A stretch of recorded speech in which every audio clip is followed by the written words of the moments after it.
ગોપનાથ મહાદેવના મંદિરની મુલાકાતે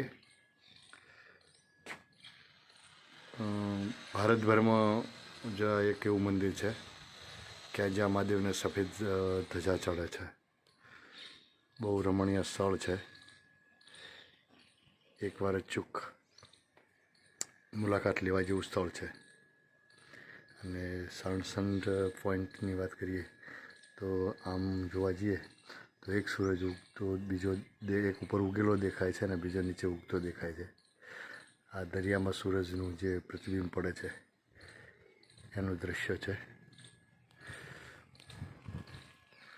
સામે દેખાય મંદિર છે. રહેવાની બહુ ઉત્તમ સગવડ છે. એકવાર અચૂક મુલાકાત લેવા જેવું સ્થળ છે. જય ગોપનાથ મહાદેવ.